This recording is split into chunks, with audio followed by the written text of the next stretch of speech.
Heddiw, da ni eisiau chi fynd allan I edrych am dan pryfid cop a hefyd pryfid lludw. Rwan, da ni gyd I arfer gweld pryfid cop yn tai, yn enwedig mewn stafelloedd neis ac clyd, yn enwedig yn y geia. Ond, da ni eisiau chi ddod tu allan I sbio yn yr ardd, ond un lle da I gychwyn ydy ar adeiladau. So, unrhyw le sydd yn cael lloches o'r glaw a'r gwynt, dyna lle da chi'n mynd I ddod o hyd I gwe pry cop.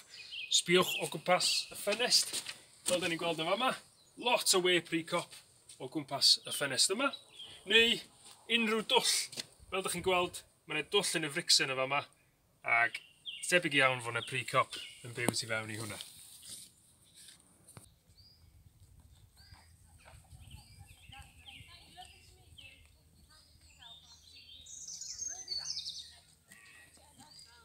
Os da chi isio denu pryfid cop a pryfid lludw I fewn i'ch ysgol chi neu fewn i'r ardd, da chi eisiau creu lot o wahanol fathau o gynefinoedd. Ac yn fama mae gennym ni laswellt byr a mwsog, ac yn aml iawn, dyma lle ddewch chi o hyd I pryfid cop fatha'r wolf spider sydd yn neidio ar pryfid bach.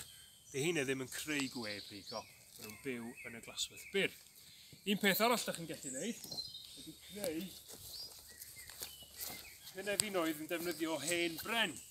So, os ydych chi hen goed wedi marw yn dal I sefyll, fel hon yn fama, y gwe, dyna lle mae lot o fawr o pryfid cop yn mynd I greu i'w gwe, neu creu tomen o logs fel hyn. Os ydych chi lot o hen breniau, pidwch â cael gwared yn nhw, creuwch gynefin arbennig ar gyfer pryfid cop.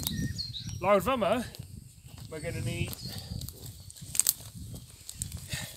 garreg, ac os wnawn ni godi'r garreg, yn aml iawn, ddawn ni o hyd I pryfid genwer neu pryfid lludw, malwod a glwythod. Dim pry cop yn fama, ond be amdan yr dan pren ma fama. Os godyn ni hwnna, da ni'n gweld un pry cop yn eistedd fama.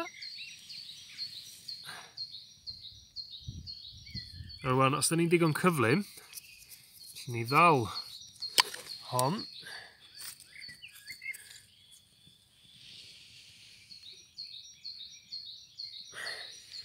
Yn y potyn. Ni'n ceir ar ei ben o. A wedyn mae rhywun yn gallu defnyddio'r taflenni arbennig yma